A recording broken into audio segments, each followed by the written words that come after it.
So we got a 1, a 2, a 3, and a hey now! Metal Mike coming at ya. You better believe it. What is the date today? Let's see this here. September 20th already. Can you frickin' believe it? Summer, gone, into the fall, prime picking season. But there was a purpose to shooting this video. I thought I had some really great content for all of the people that might happen to stumble it across. So, anyone that's been following my videos for the last 11 years, whatever it's been, 13 years at this point, knows that what I've always stressed most importantly is upgrading, obviously, going through your inventory, knowing what you have, basically picking your own stuff. Remember, because space is money. And as we get older, you know, it can turn into a hoarding situation. So I've been breaking down, going through my collection, getting rid of it in every type of way, from giving it away for free, from taking books into half-price books and getting a penny on the pound, to donating again and again and again in an effort to purge myself of that excess weight that is killing me for space, and opening up that space and then taking the small pennies, adding them up and buying something of a higher grade, bringing one piece in and losing a whole bunch of loose ends. Many years of collecting, so I've got probably, I would bet at this point, geez, maybe if I just were to guess, let's say 300 tubs left. So blowing it out wholesale is what I've been doing a lot on Craigslist, just putting a whole table full together, 25 bucks, get it out of here, a whole tub full of whatever it may be, from antique linen to old fishing items that, you know, and then running stuff through the shop at West St. Paul Antiques as well in the booth. Stuff that's not selling, bringing it home, always constantly keeping that inventory rotated. So for a time being, I've been toying with the idea of trying to find a local auction house. Now mind you, I grew up in the 1970s. I was blessed, and my stepfather, Gilbert Marty, as everyone called him, Colonel Marty, because he was an auctioneer, and he also taught at Mason City Auctioneering School in the 70s, which we would drive out there once every summer. He would teach at the Holiday Inn. Incredible. That's a whole nother story though. So I grew up in the auction house business, working for my stepdad up front as a little kid, 12 years old, holding items up while he auctioned them. He was an amazing auctioneer. Now it was great in those days because he would just send trucks out, the stuff would come in, it would hit the floor, it would basically be unpicked through, meaning it came off the truck, it got into line, there was no internet, all that crap.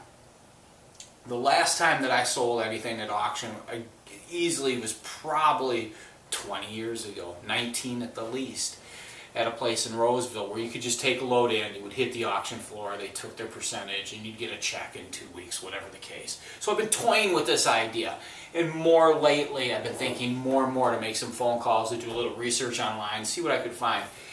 The one auction house that I just found, Tracy Luther, I just called them. And you have to call there to set up an appointment to put things in on consignment. Simple enough, right? I figured I would just call, schedule an appointment to bring a load in. I'd be able to unload my truck, hit the floor. And when I say unload my truck, I'm not talking a cube truck. I'm talking just the back of my truck. Got on the phone today, made the call, put the effort, finally dialed the number. Young lady got on the phone, helped me out, and I was like, well, I'm just interested. And she goes, well, tell me a little bit about your situation.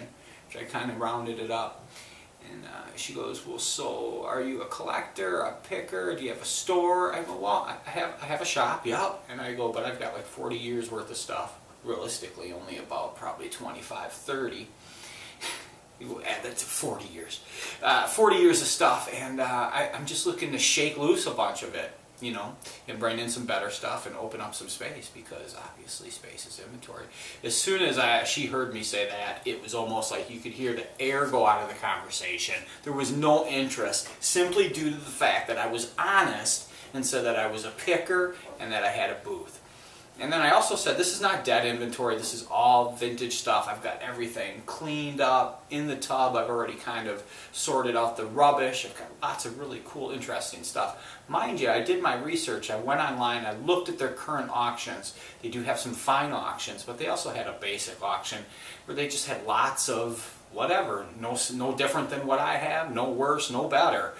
Nothing exciting though, and I thought, well, I've got some decent stuff. You know, I should probably be able to do pretty well in this situation. She went on to tell me that basically shot me down immediately by just saying, well, listen, Tracy, the auctioneer, is in the same predicament as you. He's got tons and tons of stuff that and he's trying to get rid of it, shake it loose. And I thought, okay, I get that. I can understand that, definitely. But I know that there's a market out there, and see, I had no intention of putting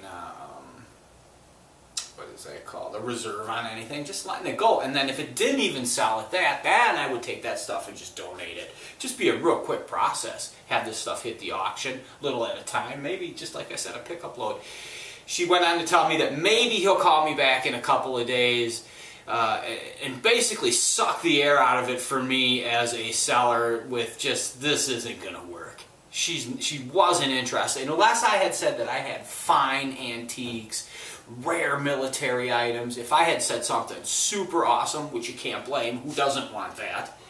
But I got decent stuff, good stuff, that would sell at auction, and I figured I could sell it in lots, and someone would scoop it up. I was hoping to get rid of a lot of military clothing.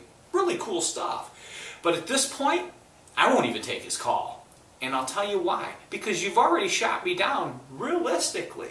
And this comes back to, we all must not forget this, as pickers and hunters, we are in the situation where someone contacts us. We cannot blow them off. You always go and look. Storied, all the way back to Colonel Marty at his shop. I've told this story many times. I was in the shop one time, and he was so blessed. He would just have junkers, pickers, everyone would stop by the shop either shopping or dropping something off to sell, giving it to him for free, whatever the case. But this old junker stops by and he sells him this radio. Marty gives him $5 for radio. The guy leaves. Marty hands me the radio and goes, go throw it in the garbage. I said, why did you just give that dude $5 for this radio and now you're going to have me go throw it out? That doesn't make no sense. This is kind of a cool radio. Maybe you could give 15 of it. He goes, go throw it in the garbage. The reason I gave that guy $5 for it is because that guy one time brought me something really cool. You always look. You always pick the brain. You always got to have a chance. Now, of course, when you hear picker nowadays, you have a store or something, they're immediately just thinking, dead inventory shit. The stuff that I was going to give them, I've not taken to my shop. This is just stuff that I've collected over the years that I'm just trying to flush some stuff out and let some stuff go in areas that I don't want to be specific anymore. Really good stuff, but you know what? I don't want to deal in military clothing unless it was really high-end, but really good stuff. And there could be tons of sleepers amongst this decent, good stuff. Didn't want to hear it. Basically sucked the wind out of it for me, and now, I don't even want to deal with it. Because I don't want to, there's nothing I hate more than a dealer with a snotty attitude. I can't handle it.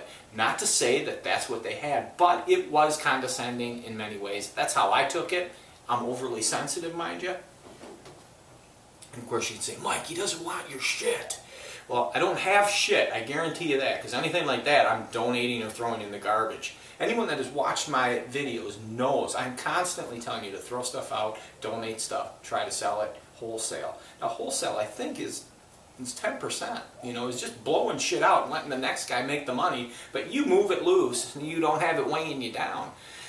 And so I was willing to do that, but overly sensitive guy here, I don't like that. When you start kind of condescending to me that, well, he's in the same predicament, I'm not in a predicament. I was just trying to move some stuff, make a little cash on the side, and get this stuff out of here so I can have more space. So I'm not trying to unload anything, though I am, but only under the pretense of I'm just trying to make space. I'm not trying to, because the crap I can easily throw out. The crap I can easily take to the Goodwill. But I really got some good stuff, and so what I was going to do then is I was going to pound through my tubs, find some really cool shit that maybe I just don't want to deal with, antique tools, some stuff with some weight on it, military books, stuff that'll blow out, whatever, 10, 20 bucks, but just a little money, keep the wheels oiled.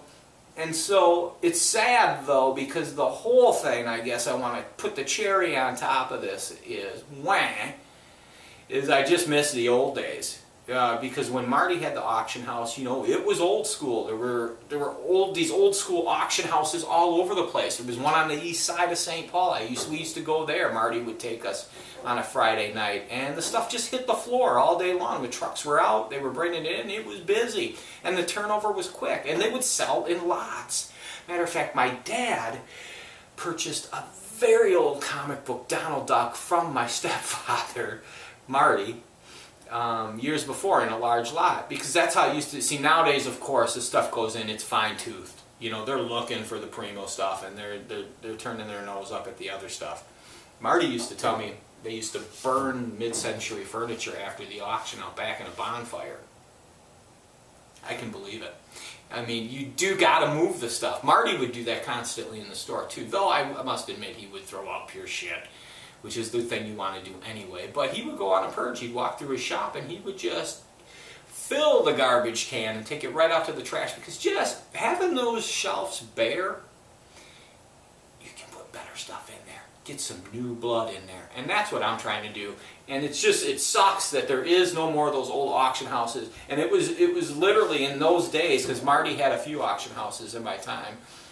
And he went from having an auction house with a little restaurant, not a restaurant, but like a little shed in the back that sold food. It was really popping 4 nights a week, to just having a tiny little hole-in-the-wall storefront where you went in there with just an old amplifier and you plugged a mic into it and you banged it out and sold a bunch of shit.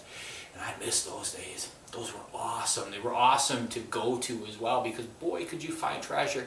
But what a way to get rid of stuff.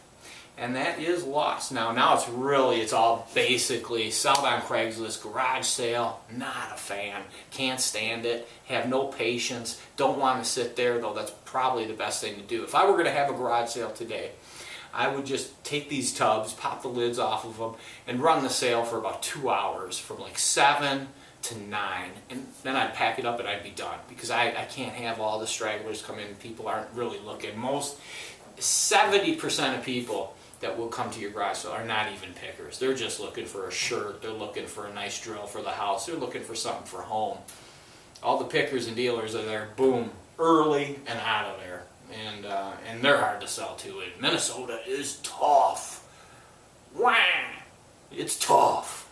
But you know what? Thank God there are people out there that still can appreciate good stuff. There still is a market, so I don't mean to down shit at all, but man, that was a bummer. I was really hoping to move some stuff out, make some cash, really, too, because I feel like I got some really cool shit. And just getting it out into the right market. Sometimes, you know, just a market, you got a market hand. You got a hand here, you got one at the flea market, you got one at the booth, you got the one on the Craigslist, eBay, if that's your thing. That used to be my only thing. I used to love it, until they changed all the rules and made it pitiful. Hey now, Metal Mike, another day, above ground blast, deep in the bunker. I'll solve this problem. I will sell it all. Keep picking, keep junking, keep throwing it out, keep donating it, keep that wheel oiled, keep finding it. It's out there, believe me. Upgrade, upgrade, upgrade. Always go through your stuff. Always get stuff out of cardboard boxes. You'll be surprised. You'll be like, why the hell do I have this? Get rid of it, donate it. Or throw it in a pile and make a huge pile and take a picture of that and put that on Craigslist and blow it out. 25 bucks, takes the whole table full of whatever the hell it is. And if it don't move there, donate that crap. And it doesn't have to be crap. It's just wordplay. Wordplay. So now I guess what am I going to do? I'm going to go on Craigslist and see if I can find a treasure and get a deal. Hey now!